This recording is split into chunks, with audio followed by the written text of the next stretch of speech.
तर आज आपल्यासोबत आहेत अजिंक्य घोलप, खानगावचे उपसरपंच आहेत. त्याचप्रमाणे शरददादा सोनवणे यांचे निष्ठावंत कार्यकर्ते राहुलदादा पठारे सुद्धा आपल्यासोबत आहेत. तुमच्या दोघांना नमस्कार. अजिंक्य, काय सांगाल, कशा प्रकारचं वातावरण जुन्नर तालुक्यामध्ये आहे? आत्ताचं वातावरण सर तुम्ही पाहिलं तर आमदार अतुल शेठ बेनके साहेब यांना जोरदार जनतेचा प्रतिसाद आपण प्रत्येक गावोगाव दौऱ्यातून पाहतोय. जनता उत्स्फूर्तपणे त्या ठिकाणी दौऱ्यामध्ये सहभागी होतीये. विशेषतः महिला भगिनींचा सहभाग हा मोठ्या प्रमाणात आहे आणि युवक सहकारी ज्या पद्धतीने ग्राउंडवर काम करताय तर मला माझ्या मते असं निश्चितपणाने वाटतं की आमदार साहेब हे विजय होतील. राहुलजी, अजिंक्य म्हणतात की आमदार अतुल बेनके विजय होतील, तशा प्रकारचं वातावरण त्यांना आहे. तुम्हाला काय वाटतं संदर्भात? शरददादांची निवडणूक ही कार्यकर्त्यांनी हातामध्ये घेतली आहे, त्याही पुढे जाऊन जनतेने हातामध्ये घेतलेली निवडणूक आहे आणि जनतेच्याच मतावर आणि जनतेच्या विश्वासावर शरददादा 100 नाही, मी तर असं म्हणेल की 200% आमदार होणार.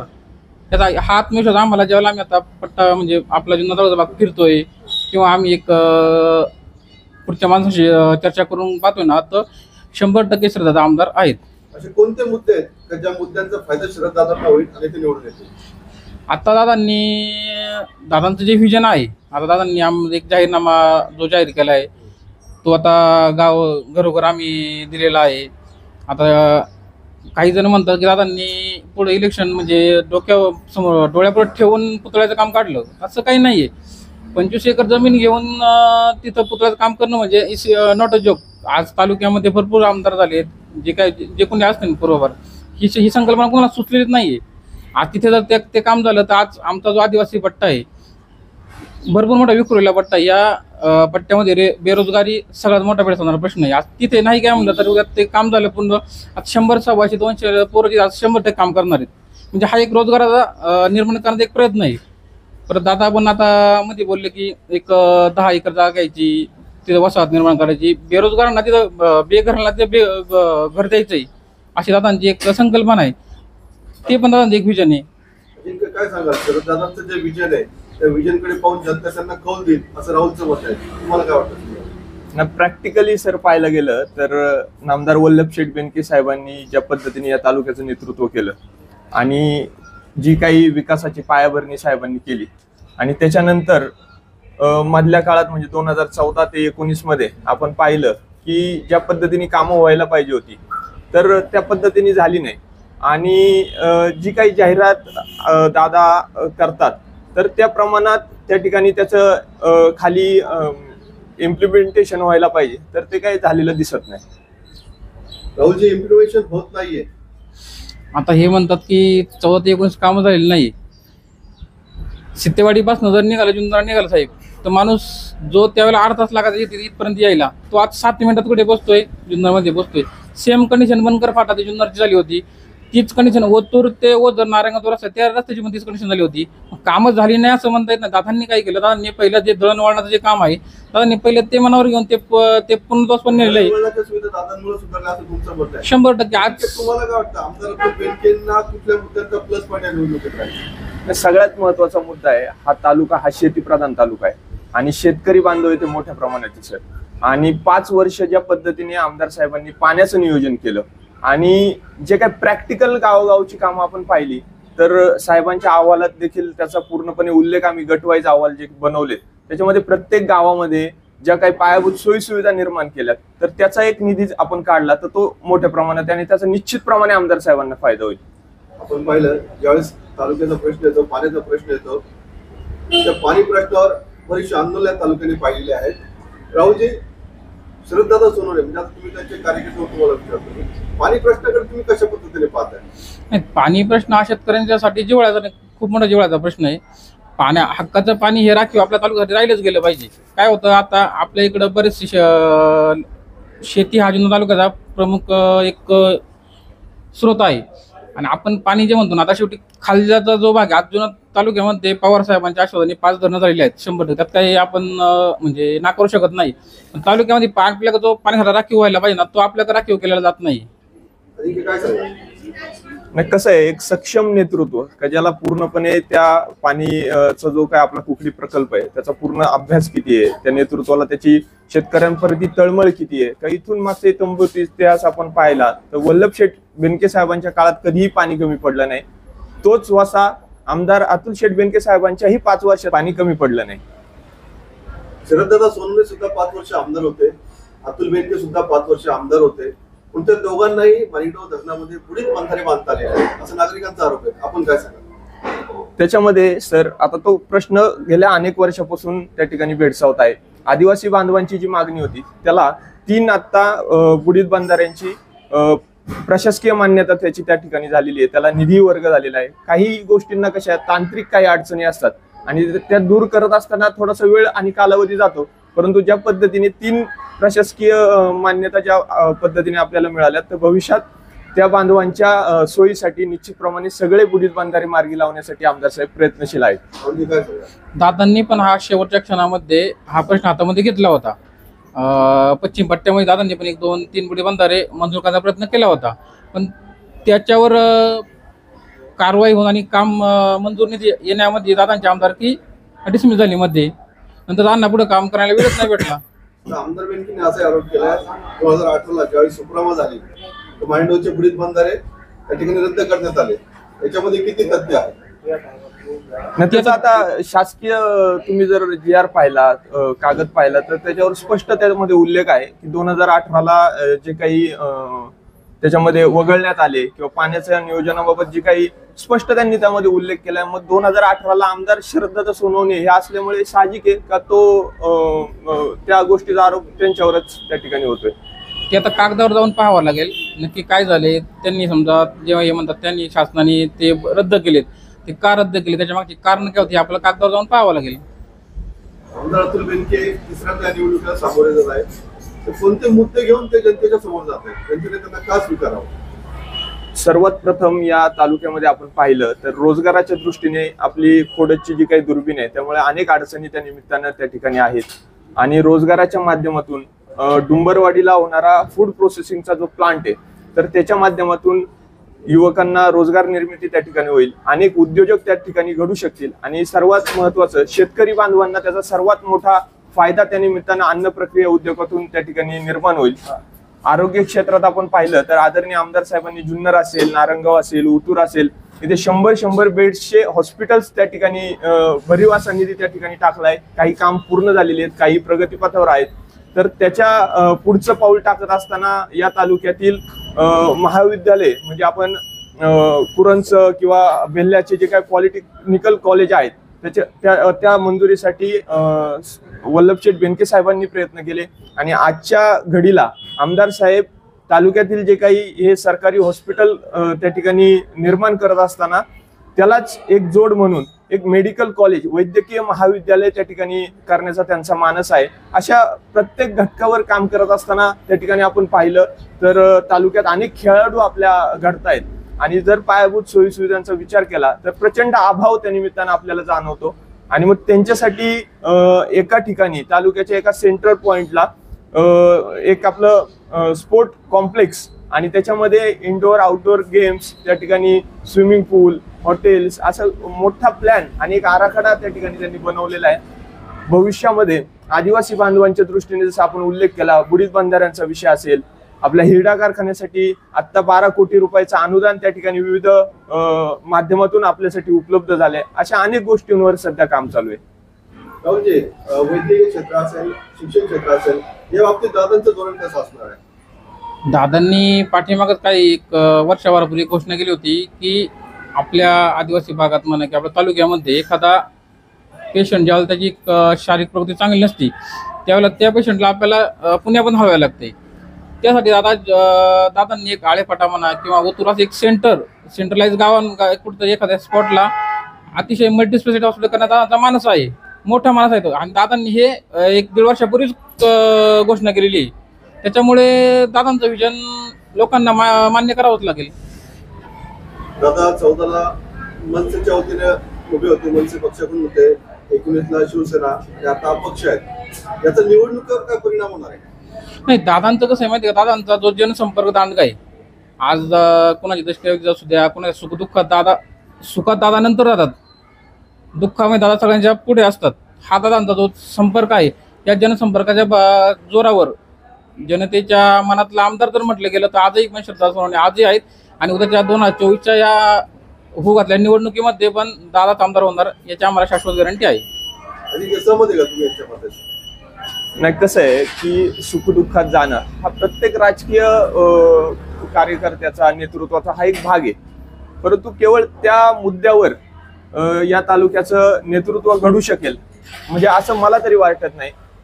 त्या बऱ्याच बाबी असतात त्याच्यामध्ये, उपलब्धता आहेच आहे, परंतु लोकांच्या गरजेला धावून जाणे, शासकीय कामांमध्ये मदत करणे, विकास कामांवर त्या ठिकाणी काम करणे, अशा विविध बाबी आहेत. मग त्याच्यामध्ये जो नेतृत्व त्या ठिकाणी लोकांना आवडेल त्याला निश्चितप्रमाणे लोक पसंती करतील आणि त्यामध्ये अतुल बेनके नेहमीच सरस ठरलेले आहेत.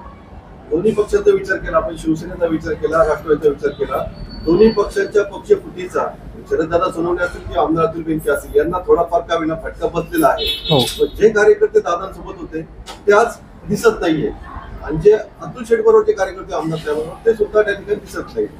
आत्ताची प्राप्त परिस्थिती सर अशी आहे का ही निवडणूक ही कार्यकर्ता जो आहे त्याच्यापेक्षा सर्वसामान्य जनतेच्या हातात त्या ठिकाणी गेलेली आहे. त्याच्यामुळे कार्यकर्ते जरी थोडे इकडे तिकडे झाले असतील तरी एक शेवटच्या टप्प्यात अजून काय काय घटना घडतात, काय काय गोष्टी घडतात हे आपल्याला एका 2-3 दिवसात दिसेल. आणि निश्चितप्रमाणे गेलेले कार्यकर्ते हे आमचेच आहे, एका कुटुंबातले आहेत. ते जरी गेले असले तरी 2-3 दिवसात तुम्हाला पत्रकार बांधवांना त्या ठिकाणी दिसेल की काय काय घटना घडतात. पण जनता मात्र आमच्या सोबत आहे. राष्ट्रवादी काँग्रेस पक्षाचे पवार गटाचे युगाध्यक्ष सुरेश वाघ यांच्या गाडीवर त्या ठिकाणी दगडफेक झाल्याचा आरोप करण्यात आला. याचा काय परिणाम या निवडणुकीवर होणार आहे? सूरज भाऊ हे माझे चांगले मित्र आहेत आणि युवक सहकारी एक चांगल्या पद्धतीने तालुक्यामध्ये काम करतोय याचा सगळ्यांना सार्थ अभिमान आहे. परंतु राजकीय काळामध्ये ह्या घटना गेल्या अनेक वर्षांपासून आपण पाहत आलोय की हल्ला होणे, गाडी फोडणे, फ्लेक्स फाडणे, अशा बऱ्याच गोष्टी. आणि ह्याही निवडणुकीत आपण जर पाहिलं तर गाडी फुटली, फ्लेक्स फाटला गेला, काल परवा मला वाटतं ताईंच्या सभेमध्ये कोणीतरी दगड मारला. हे ज्या गोष्टी घडतायत ह्या विघातक असे ही जी लोक आहेत हे जाणीवपूर्वक हे वातावरण बिघडवण्यासाठी हे काम करतात. त्याला मला तरी वाटतं कुठल्याही पक्षाचा नेता किंवा कार्यकर्ता एक चांगला नेता हे गोष्टी करू शकत नाही. त्यामुळे कुणावरही आरोप करण्यापेक्षा जे कोणी केला असेल किंवा हा स्टंट असेल तर ते हळूहळू काळानुसार ते पुढे येतं.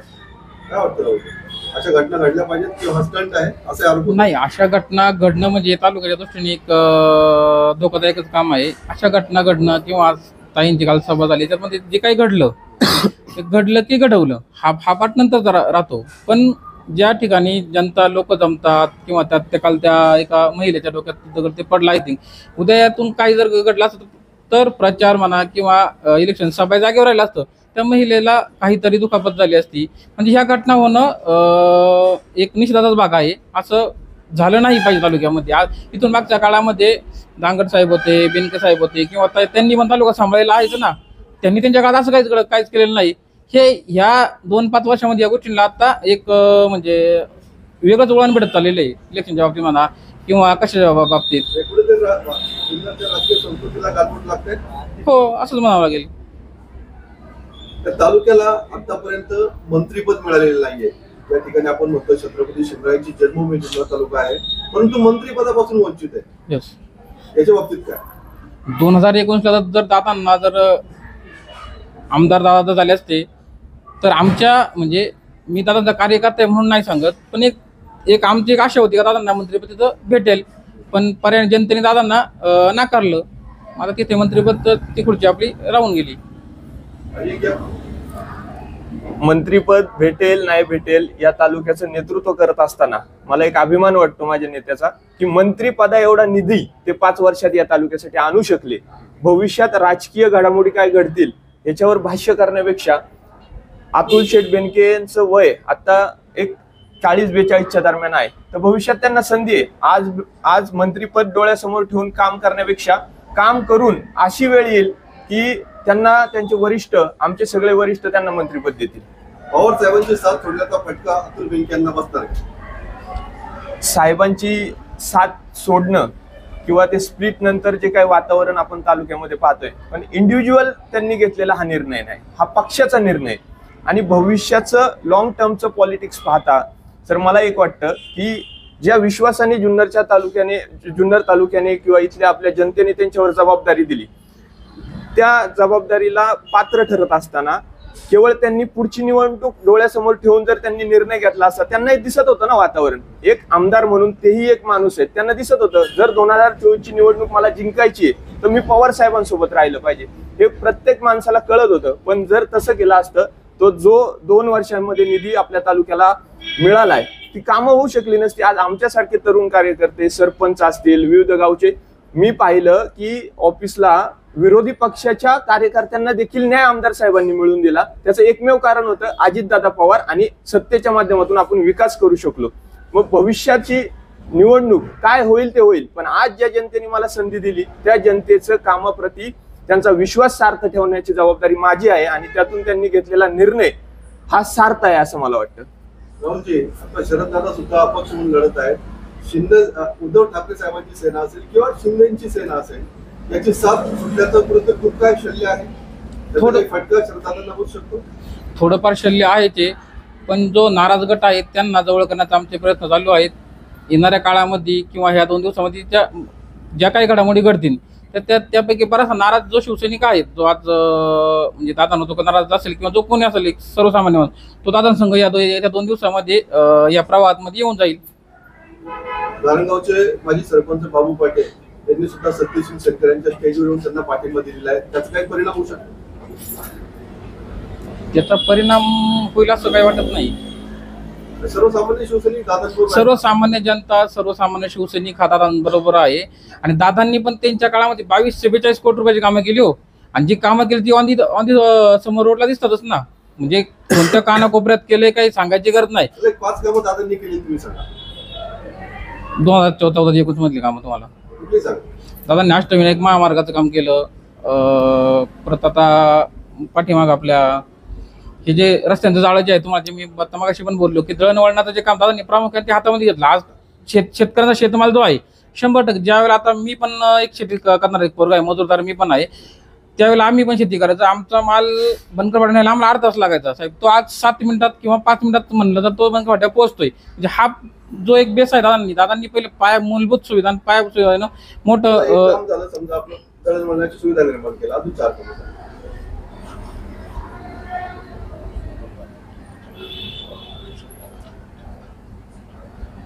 राहुल भाई आठवतं ते अजिंक्य, तुम्ही तो पण सांगा. आमदार साहेबांनी सगळ्यात महत्वाचं शिक्षण क्षेत्रात जे काही स्पर्धा परीक्षा आपली गोरगरिबाची आदिवासी समाजाची मुलं तयारी करत होती त्यांच्यासाठी आपल्या जुन्नर शहरामध्ये स्पर्धा परीक्षा केंद्र उभं केलं. आरोग्य क्षेत्रात मगाशीच मी सांगितल्याप्रमाणे जुन्नर, नारायणगाव आणि ओतूर येथे उपजिल्हा रुग्णालयासाठी मंजुरी 100 खाटांचे त्या ठिकाणी हॉस्पिटल त्या ठिकाणी उभे केले. त्याचप्रमाणे प्रशासकीय इमारतींची अवस्था आपण जर पाहिली तर सगळा तालुका जुन्नरमध्ये ज्यावेळेस येतो, जनता येते, काय अवस्था होती त्याचं काम आज त्या ठिकाणी सुरू झालंय. त्याचप्रमाणे अनेक आमची मुलं त्या ठिकाणी त्यांना राहण्याची सोय उपलब्ध नव्हती, त्यांच्यासाठी त्यांनी वसतिगृहांची उभारणी 2 वसतिगृह त्या ठिकाणी त्यांनी निर्माण केली. त्याचप्रमाणे हिरडा कारखाना आदिवासी बांधवांचा गेल्या अनेक वर्षापासूनचा प्रश्न, त्यासाठी निधी उपलब्ध त्या ठिकाणी करून गेला. गावोगाव तर अनेक कामं झाली, परंतु यशवंतराव चव्हाण स्मारकाच्या जो काही त्यांचा एक प्रोजेक्ट आहे त्यासाठी त्यांनी निधी आणलाय. आपलं क्रीडा केंद्राचं जे काही विजन त्यांनी ठेवलेलं होतं त्याच्यामध्ये पहिल्या टप्प्यावर 5 कोटीचा निधी त्यांनी उपलब्ध केलाय. अशी अनेक कामं त्या ठिकाणी सांगता येतील. आता महत्वाचे रस्ते, दळणवळण जर सांगितलं, शरददादांच्या काळातले रस्ते, तर अष्टविनायकचा प्रोजेक्ट हा केवळ एका आमदारापुरता किंवा एका तालुक्याच्या लोकप्रतिनिधीपुरता मर्यादित नव्हता. ते भाजप गव्हर्नमेंटचं पूर्ण अष्टविनायक जोडण्याचं एक विजन होतं आणि ते त्यांनी पूर्ण केलं. आणि त्यातला काही भाग आपल्या तालुक्यात 2 अष्टविनायक असल्यामुळं ते रस्ते आपल्या ठिकाणी झाले. परंतु आमदार साहेबांनी जुन्नरच्या अमरापूर पासून तर खाली पारनेर तालुक्यापर्यंत जो काही 308 कोटीचा एकच रस्ता, कॉन्क्रीट रस्ता त्या ठिकाणी मंजूर केला. तो विशिष्ट रस्ता या ठिकाणी मला वाटतं विशेष बाब म्हणून त्या निमित्तानं एक चांगल्या पद्धतीने दळणवळणाची सोय आपल्या सर्वांसाठी योग्य नाहीये. आता त्या रस्त्याची साहेब प्रमा झालेली आहे, त्या रस्त्याचं काम देखील सुरू होईल. अचानक आता आचारसंहिता लागल्यामुळं ते काम सुरू झालेलं थोडंसं थांबलंय, पण रस्ता 100% होणार. राहुलजी बोला. दादांनी एक जुन्नर न्यायालयाची जीर्ण झालेली इमारत पाडून तिथं म्हणजे तिथं एक जिथं न्यायालयाचं जे ते काम चालतं तिथं दादांनी ती एक इमारत असं सुसज्ज अशी इमारत दादांनी आज त्यांच्या कार्यकाळात पूर्ण केलेली आहे. ज्या वेळेला लोक यायची काही ठिकाणी बरंचसं वेटिंग पिरियड राहायचा, आता त्याच इमारतीमध्ये आता शासनाने काहीतरी एक दुसरं एक न्यायालय काय माहिती मला ते सांगता येत नाही, जिल्हा सत्र न्यायालय तिला आज मंजूर केले. तिची इमारत दादांनी त्यांच्या काळामध्ये पूर्ण करून घेतली. परत येडगाव सारख्या ठिकाणी दादांनी एक क्रीडा संकुल उभा करण्याचा एक मानस हातामध्ये घेतला होता, पण त्यांनी तिथं त्या येडगावच्या गावामध्ये कंपाऊंडचं वॉल कंपाऊंडचं काम झालेलं आहे, पण नंतर दादांच्या आमदारकीनं राहिलेलं नाही, त्याच्यामुळे ते एक काम अपूर्ण राहिलेलं आहे. उद्या आता आमदार झाल्यानंतर दादा विजन जे आहे त्याप्रमाणे तिथले पण काम ते पुढं पूर्णत्वास घेतील. आणि आता हे जे म्हणतात की आमदार साहेबांनी यशवंतराव चव्हाण स्मारक ते अजूनही पण पेंडिंगच आहे. बिबट्या सफारी सारखा प्रकल्प गेलेला प्रकल्प दादांनी परत जीवाचं रान करून तो जुन्नर तालुक्यामध्ये परत आणलाय. आणि सगळ्यात मोठा काय केले याचा विचार करण्यापेक्षा पर्यटन दृष्ट्या जुन्नर तालुका हा 288 आमदारांमध्ये एकमेव जुन्नर तालुका असा आहे का तो दादांनी पर्यटन करून घेतला. जिल्हा राज्य याच्यापेक्षा दादांनी तालुका पर्यटन करून घेतले. 288 मध्ये पहिले असे आमदार आहेत की त्यांनी जुन्नर तालुका पर्यटन केला. आपलं काय म्हणतं? जुन्नर तालुका ज्यावेळेस पर्यटन तालुका घोषित झाला त्याबद्दल दादांचे सर्वांनी आभार व्यक्त केले, परंतु ज्यांनी ही परवानगी दिली ते देवेंद्र फडणवीस साहेब असतील, त्यांचे विशेष आभार त्या ठिकाणी मानले पाहिजेत. परंतु तालुका पर्यटन झाल्यानंतर केवळ तो कागदावरच पर्यटन झाला, त्याच्या पुढची जी प्रक्रिया आहे त्याचा DPR बनवणे किंवा स्थानिक पर्यटन क्षेत्रामध्ये जी लोक काम करतात त्या सर्वांना सोबत घेऊन तालुक्याचं एक धोरण किंवा त्याचा एक आराखडा बनवणे ते काम आमदार अतुल बेनके साहेबांनी केलं. दादांना श्रेय द्यायचं नाही तुम्हाला. DPR बनण्यासाठी दादांना जो वेळ पाहिजे होता तो दादांना भेटलाच नाही नंतरच्या काळामध्ये. ठीक आहे, आज तुमच्याच काळामध्ये तुम्ही बिबट सभासारखा एवढा महत्वाकांक्षी प्रकल्प तुम्ही बारामतीला जाऊन दिला, तिथं त्याच्यावर तुम्ही आजही कागद तुमचं काहीच केलेलं नाही. तुम्ही तिथे काहीच केलेलं नाही. शिवसृष्टी सारखा प्रकल्प तालुक्यात ज्यावेळेला येत होता तुम्ही तिथे शिवसृष्टी नाव दिलं त्यावेळेला, तो एक प्रकल्प आज जागेवर राहिलेला आहे. त्या दृष्टीने तुमची काही पावलं नाहीयेत. 2 आरोप तुमच्यावर राहुलजींनी केले. कसं आहे साहेब, मागचा इतिहास बघता अनेक राजकीय आरोप हे होत असतात, परंतु कागदावर काय बिबट सफारी आंबेगावला गेली, बिबट सफारी बारामतीला गेली, हे तोंडी आरोप झाले, सोशल मीडियावरचे आरोप झाले, पण कागदावर याच्यात कुठलंही तथ्य नाही. आणि बिबट सफारी तिकडे गेली तर मग तिकडे झाली का, तर नाही झाली. बिबट सफारीला निधी कोणी उपलब्ध करून आणला तर त्याचा सगळा इत्थंभूत इतिहास पाहता त्याच्या सर्वेसाठी, त्याच्यानंतर माणिकडोचं जे आपलं बिबट निवारा केंद्राचं विस्तारीकरण आहे त्याच्यासाठी हा निधी, शाश्वत निधी हा आमदार अतुल शेठ बेनके साहेबांनीच उपलब्ध करून आणला. त्यामुळं श्रेयाचा विषय नाही, परंतु ऍक्च्युअल आणि प्रॅक्टिकल शाश्वत काम कोण करतं तर ते आमदार साहेब करतात. संकल्पना मांडणारे श्रद्धा सोनवणे आहेत, त्यांनी जी संकल्पना ज्यावेळेला मांडली त्यांनी प्रयत्न पण केला आणि त्यांच्यामुळे बिबट सफारी ही माग आलेली. 80 कोटी रुपये बारामतीला मंजूर होण्याच्यात मार्गच होते ना की नव्हते. तुम्ही आता सोशल मीडियाचा भाग वेगळा, पेपरला मारलं, न्यूजला मारलं, 80 कोटी रुपये बारामतीला मंजूर झाले होते सर्वेक्षणासाठी. नंतर दादांनी इथं पुतळ्यापाशी आंदोलन करून जीवाची बाजी लावून ती बिबट सफारी परत तालुक्यामध्ये आणली. आणि दादांनी ज्यावेळेला बिबट सफारीसारखा प्रकल्प हातामध्ये घेतला होता ना त्यावेळेला दादांनी आंबेगाव आणि हे गाव किंवा तो एरिया काय म्हणतो आपण त्याला रजिस्टर केला होता की तिथेच आपल्याला करायचं. नंतर यांनी काय केलं यांच्या काळामध्ये आंबेमध्ये कुरण आलं, यांनी अजून 1-2 गाव पुढे आणली. कुरण सारख्या ठिकाणी बिबट सफारी करण्यात काही अर्थच नाहीये. शेवटी त्यांना नैसर्गिक वातावरण पाहिजे ना. आज तिथे कॉलेज आहे, मुलं आहेत, आपला जुन्नर नारायणगाव वाहतूक रस्ता आहे, त्या ठिकाणी बिबट सफारी करून काही फायदाच नाहीये. बिबट सफारीचा जर झाला तर उद्या पर्यटनाच्या दृष्टीने पर्यटक आपल्याकडे येतील. त्याचा जो काही आपल्या तिथल्या स्थानिक तरुणांना रोजगार उपलब्ध होतील. आज असं आहे पण आपला तालुका जो हा ह्या तालुक्यात MIDC होतच नाहीये. कसं आहे, दादा एका बाजूला सांगतात बिबट सफारी झाली पाहिजे आणि दुसऱ्या बाजूला दादाच सांगतात का बिबट्या हद्दपार झाला पाहिजे. बिबट्या हद्दपार जो हल्ला होता आज भूमिका काय दादांची, बिबट्या हद्दपार करण्याचं कारण काय आहे? बिबट सफारी आणि बिबट्या हद्दपार हे 2 वेगवेगळ्या गोष्टी आहेत. तुम्ही दोन्ही एक सर्व अजिबात करू नका. किती बिबट्यांची सफारी असणार आहे? साधारणपणे दादांची सफारी 70-80 बिबट्यांची सफारी तिथं आहे. आणि शासनाने मंजुरी दिलेली आहे, किती बिबट्याची मंजुरी आहे सफारी? आता ते एवढं काय करतो साहेब, मला माहिती सांगता नाही येणार काही. ते माझ्या माहितीप्रमाणे सुरुवातीला काहीतरी 8 का 10च बिबटे त्या ठिकाणी होते, परंतु आता भविष्यामध्ये त्याच्यावर अधिकच चांगल्या पद्धतीने काम करून ती बिबट सफारी संकल्पना मांडणे आणि त्याच्यावर काम करणे ह्या पण दोन वेगळ्या गोष्टी साहेब. वल्लभ शेठ बेनके साहेबांनी शिवनेरी विकास आराखडा तयार केला, ती संकल्पना त्यांनी ठेवली आणि भविष्यामध्ये जे काही कोणी आमदार होईल त्याच्यावर ते निधी दरवर्षी तो येत असतो. संकल्पना मांडणे आणि काम होणे ह्या दोन वेगवेगळ्या गोष्टी आहेत. त्यामुळे काम करणारा माणूस त्याचं श्रेय केवळ संकल्पना मांडली म्हणून त्या गोष्टीचं श्रेय त्या व्यक्तीला जात नाही, भविष्यात ते काम होत राहतं ना त्या गोष्टीवर. मगाशी आपण विचारलं 5-5 कामं कोणती केली. आता भविष्यात समजा शरददादा आमदार म्हणून निवडून आले, राहुलजी कोणत्या कामांना प्राधान्य दिलं जाईल? दादांच्या दृष्टीने आपल्या जुन्नर तालुक्यामध्ये एक मेडिकल कॉलेज उभं करायचं, म्हणजे सर्वसामान्य गोरगरीब लोकांना मल्टी स्पेशालिटी हॉस्पिटल उभं करणं.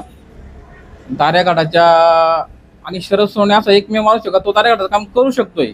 लोकांचा जो काही हे जे बोलले मग शिरडा प्रकल्प आहे तो पण बऱ्यापैकी आता अतुल शेटने किती मार्गस्थ लावलाय, त्यात अजून काय बार्गेनिंग त्यासाठी करून परत तो प्रकल्प पुढे काढणं. परत आपल्या येडगाव सारख्या ठिकाणी जो काही कळसंकुटा प्रकल्प आता अपूर्णावस्थित आहे तो पूर्ण करणं, त्या दृष्टीने दादांची पावलं आहे. पुढे आता शिवाजी महाराज पुतळा एक उभा करताय, त्या दृष्टीने दादांचं मार्गक्रम राहणार आहे.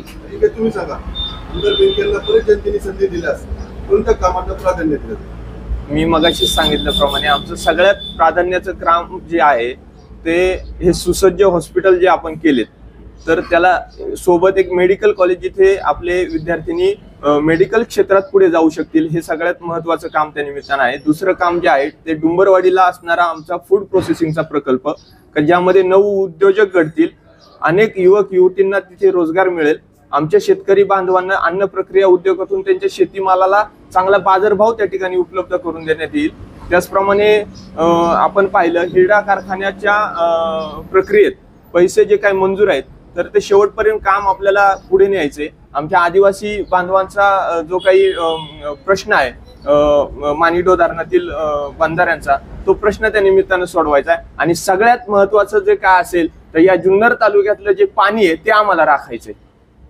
राहुलजी, पाणी प्रश्न योग्यरित्या हाताळण्यात आमदार अतुल बेनके यशस्वी झालेत का, आपल्याला काय वाटतं? कसं आहे 2018-19 मध्ये जे काय आंदोलन झालं साहेब, त्यावेळेचा झालेला पाऊस, त्यावेळेची पाण्याची मागणी किंवा आपल्या एरियामध्ये झालेला पाऊस किंवा पूर्वपट्ट्यात न झालेला पाऊस, आता पूर्वपट्ट्यामध्ये आपल्याकडे धरण म्हणून खाली धरणं नाही आहेत, त्यांची मागणी आहे. त्यांचं आज कसं आहे पूर्वपट्ट्यातलं काय करतात, अधिकचं 2 वर्षाचं पाणी ते राखीव करून घेतात. आपल्याकडे काय होतं, शेतकऱ्यांच्या आपल्या 100% शेतकऱ्यांना पाणी हे पाहिजेच राखीव. जोपर्यंत आपला तालुका राखीव कोटा करत नाही ना तोपर्यंत आपलं पाणी खाली जात राहणारच आहे ना. आज त्यांचं पाणी कागदावर आहे, आज 2024 चालू 2026 त्यांचं पाणी राखीव आहे, आपल्याकडे 2025 पाणी राखीव नाहीये. अजिंक्य, आमदार अतुल बेनके पाण्याचं योग्य नियोजन करण्यास यशस्वी झालेत का, किंवा आमदार शरददादा सोनवणे यांच्या आमदारकीच्या कार्यकाळात त्यांना पाण्याचं नियोजन योग्यरित्या करता आलं नाही, काय सांगा? 2014 ते 19 आपण पाहिलं तर सगळ्या शेतकऱ्यांनी अनुभवलंय ना, बिबट्याच्या संकटात आमचा शेतकरी त्या ठिकाणी नदीला झोपत होता, नदी कोरडी पडत होती. आणि त्याच्यामध्ये जे काही तांत्रिक बाबी आहेत त्या समजून घेण्यात दादा कुठेतरी अपयश झाले किंवा त्यांचा अभ्यास कुठेतरी कमी पडला असं मला वाटतं. पण 2019 नंतर आता पाऊस किती झाला, धरण किती भरलं, त्यानंतर शेतकऱ्यांची मागणी किती, ह्या सगळ्या बाबी काही नैसर्गिक काही तांत्रिक आहे. पाऊस काय कोणाच्या हातात नाही, परंतु जे धरण भरलं, म्हणजे मला आठवतंय वल्लभ शेठ बेनके साहेबांच्या काळात देखील आपण पाहिलं ना, कमी वेळात धरण भरून देखील वर्षभर पाण्याचं नियोजन त्यांनी अगदी काटेकोरपणे केलं. त्याच्यामुळे पाऊस किंवा धरण कॅपॅसिटी किंवा मागणी पाण्याची या सगळ्या बाबींचा विचार जरी केला, त्या बाबी रास्त आहेत, परंतु नेता किती सक्षम आहे. आज कालवा प्रकल्प समितीच्या बैठकीत किती तो त्वेषाने भांडतो, शेतकऱ्यांसाठी किती झगडतो, किती तळमळे. आमदार अतुल बेनके साहेब ज्यावेळेस स्प्लिट झालं नव्हतं पक्षाचं त्यावेळेस खाली रोहित दादा होते, पण त्यांनी ठणकावून सांगितलं का माझा तालुका आहे, आमचं पाणी आहे आणि हे पाणी आमच्या शेतकऱ्यांनाच मिळणार, ही भूमिका त्यांनी घेतली ना जाहीरपणे. राहुलजी, शरददादा सोनवणे आहेत, आमदार अतुल बेनके आहेत, आशाताई बुचके आहेत, त्याचप्रमाणे देवरामजी लांडे आहेत आणि महाविकास आघाडीचे सत्येंद्र शेट्टी आहेत. अतिशय मातबर 5 उमेदवार आहेत, अजूनही इतर 6 जण आहेत. त्याच्यामध्ये जनता शरददादा सोनवणे यांना कौल देईल, याबाबत तुम्हाला काय वाटतं? कसं आहे की दादा आमदार होणारी काळ्या दगडावरची रेषा आहे. दादांना अडवण्यासाठी तुम्ही 2 टर्म या तालुक्यात आणून उभे केले. तुमच्याकडे व्हिजन जर आहे ना, तुम्ही तालुक्यात जर विकास केलाय ना, तर तुम्हाला 2 माणसं आणण्याची गरज लागलीच काय. बरं, जी आणली ते तुमच्याच माणसांनी आणली, ती जनतेसमोर पण आली. नंतर ना तुम्ही त्याच्यावर सारव करण्यात काय अर्थ नाही. आता जे काय आहे ते म्हणजे जे आहे ते जनतेसमोर उघड झालेलं आहे. तुम्ही जर व्हिजन केले, तालुक्यात विकास केलाय म्हणतात, तुम्ही जर 3300 कोटी रुपयाचे कामं केलेत, तर 2 शरद, एक शरद बाबासाहेब सोनवणे, एक शरद शिवाजी सोनवणे ही माणसं आणण्याची गरज काय लागली? अहो, त्या कुटुंब ते आता आम्ही पाठीमागे आपण सोशल मीडिया व्हिडिओवर पाहिला, बातमी पण ते पाहिलं, ती एक आजी पैसे घेऊन आली, तिथं बोलतीये की तुमचे पैसे परत घ्या, पण आमचा माणूस आम्हाला द्या. तुमचा माणूस सांगतोय सकाळी देतोय. अरे, आमदारकीसाठी एखाद्या कुटुंबाचा प्राणपणाला लावणं कितपत योग्य आहे? ठीक आहे, सत्तेसाठी खुर्ची आज आहे, उद्या नाही राहणार, हा पुढचा विषय राहिला. पण एखाद्या कुटुंबाचा उद्या त्या कुटुंबाचा एखादा काही प्रश्न आहे जो काय होतो, उद्या त्या कुटुंबाचं काही होऊ शकतं ना. तुम्ही तुमच्या कुठसाठी 2 कुटुंब इतरही पणाला लावले. अशा प्रकारचे उमेदवार उभे असतात. अजिंक्य, तुमच्यावर असा आरोप होतोय की तुम्ही त्यांना अडचणी झाल्या त्या कुटुंबाला. हे पहा साहेब, तुम्हीच तुमच्या उत्तरात सांगितलं की बारामतीला देखील अजितदादा पवारांच्या विरोधात 2 उमेदवार आहेत. ठिकठिकाणी रोहित पाटील, आबांचे चिरंजीव, त्यांच्याही विरोधात उमेदवार आहेत. असे प्रत्येक आपले रोहितदादा पवार, तिथं राम शिंदे, दोघांचे 2 टर्म उमेदवार आहेत. ही काही जनतेच्या दृष्टीने फार वेगळी गोष्ट आहे असं नाही. हे निवडणुकीचे काय त्या पक्षाचे, त्या नेत्यांचे, कार्यकर्त्यांचे काही विषय असतील. आता समजा एखाद्या कार्यकर्त्यांनी हा विषय घेतला, तर मला असं वाटत नाही की आमदार अतुल बेनके याच्यात दोषी आहेत. कारण ही सगळीकडे ती परिस्थिती चालू आहे आणि निवडणुकीत या गोष्टी घडत राहतात. त्याचा जनतेवर काही परिणाम होईल असं मला वाटत नाही. जनतेला तुम्ही काय आवाज करायला? आम्ही जनतेला आव्हान असं करू शकतो की दादांचं विजन पहा, सर्वसामान्य माणूस पहा, सुखदुःखात येणारा माणूस पहा आणि दादांना आमदार करा. अजिंक्य, तुम्ही काय आवाज करा? जनतेला मी एवढंच आवाहन करेल की अतुल बेनके हे उमेदवार हे सगळ्या बाबींवर जर तुम्ही एक कटाक्ष नजर टाकली तर ते उच्च शिक्षित आहेत.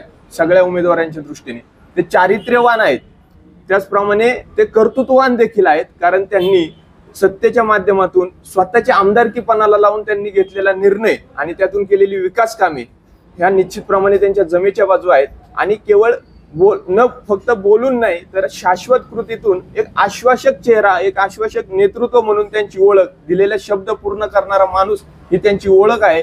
विरोधकांना देखील आपलेसं करण्याची त्यांची क्षमता आहे. आणि सर्वात महत्वाचं मी पुन्हा सांगेल का या तालुक्यात जे पाणी आहे ते पाणी राखण्याचा राखणदार हा अतुल बेनके हा एकमेव माणूस ते नियोजन करू शकतो. कारण त्यांचा त्याच्यात अभ्यास आहे. या तालुक्याला पुढे घेऊन जाण्यामध्ये त्यांच्या व्हिजन मध्ये जर आपण पाहिलं, आम्ही कार्य अहवाल त्या ठिकाणी बनवलेला आहे साहेबांचा. मी जनतेला हेच सांगेल, हा कार्य अहवाल आल्यानंतर जे काही उमेदवार आपल्या समोर आहेत, जे काही ऑप्शन आपल्या समोर आहेत, त्याच्यामध्ये हा कार्य अहवाल वाचल्यानंतर तुमच्या लक्षात येईल का आपलं मत आपण कुणाला दिलं पाहिजे आणि का दिलं पाहिजे.